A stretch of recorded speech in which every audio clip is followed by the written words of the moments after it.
এর পার্টে আমি আপনাদেরকে দেখিয়েছিলাম এ দিয়ে শুরু হওয়া কয়েকটি ডেইলি ইউজিং ওয়ার্ডস।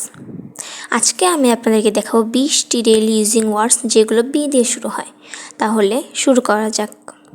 প্রথমেই আছে ব্রেভ, মানে হচ্ছে সাহসী। সাহসী কুকুরটি শিশুটিকে বাঁচিয়েছিল। The brave dog save the child. আমাদের পরের শব্দটি হচ্ছে ব্রাইট, মানে হচ্ছে উজ্জ্বল।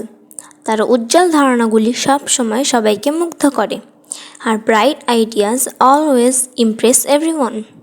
বিজি, মানে হচ্ছে ব্যস্ত। তিনি তার আসন্ন উপস্থাপনার জন্য প্রস্তুতি নিচ্ছেন। She is busy preparing for her upcoming presentation. আমাদের পরের শব্দটি হচ্ছে ব্যালেন্স, মানে হচ্ছে ভারসাম্য। তিনি কাজ এবং জীবনের মধ্যে একটি ভারসাম্য বজায় রাখার চেষ্টা করেন। He strives to maintain a balance between work and life. Believe, মানে হচ্ছে বিশ্বাস করা। তিনি ইতিবাচক চিন্তার শক্তিতে দৃঢ়ভাবে বিশ্বাস করেন। She firmly believes in the power of positive thinking. Basic, মানে হচ্ছে মৌলিক। নির্দেশনাগুলি খুব মৌলিক। The instruction are very basic. আমাদের পরের শব্দটি হচ্ছে বেনিফিট, মানে হচ্ছে উপকার।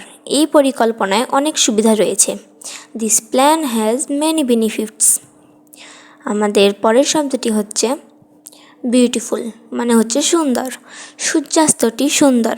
The sunset is beautiful. আমাদের পরের শব্দটি হচ্ছে বিগিন, মানে হচ্ছে শুরু করা।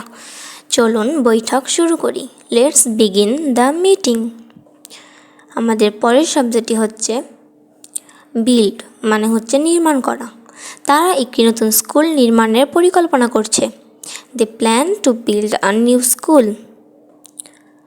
বোরো, মানে হচ্ছে ধার নেওয়া।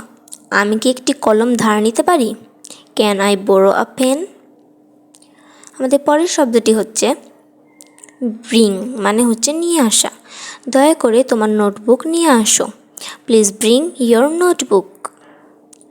আমাদের পরের শব্দটি হচ্ছে বার্স্ট, মানে হচ্ছে ফেটে যাওয়া। তার হাসি হঠাৎ বেরিয়ে এলো এবং ঘরটি আনন্দে পূর্ণ করে দিল। Her laughter burst forth filling the room with joy. Blow, মানে হচ্ছে ফু দেওয়া। বাতাসটি মুক্ত মাঠের ওপর প্রচণ্ডভাবে বইছিল। The wind blew fiercely across the open field. Bend, মানে হচ্ছে বাঁকানো। শিল্পী আমাকে ধাতুটি একটি অনন্য আকারে বাঁকানোর জন্য বলেছিল। The artist asked me two bend the metal into a unique shape. Bloom, মানে হচ্ছে প্রস্ফুটিত হওয়া। বাগানটি উজ্জ্বল রঙে ফুলে উঠতে শুরু করলো। The garden began to bloom with vibrant colours. Blush, মানে হচ্ছে লজ্জা পাওয়া। সেই প্রশংসায় তার গালগুলি লাল হয়ে উঠতে শুরু করলো। Her cheeks began to blush at the compliment. Next হচ্ছে ব্লক, মানে হচ্ছে বাধা। নির্মাণ কাজের জন্য রাস্তাটি বন্ধ হয়ে গিয়েছিল। বাউন্স, লাফানো। নৃত্যশীলদের শক্তি সঙ্গীতকে দেওয়ালের ওপর থেকে লাফাতে দেখিয়েছিল। The dancers' energy made the music seem to bounce off the walls. Breath, মানে হচ্ছে শ্বাস নেওয়া। জলে ঝাঁপ দেওয়ার আগে সে একটি গভীর শ্বাস নিয়েছিল। She took a deep breadth before diving into the water. আপনারা যারা আমার আগের পর্বটি দেখেননি, আমার ইউটিউব চ্যানেলে গিয়ে সেই পর্বটি দেখে আসতে পারেন।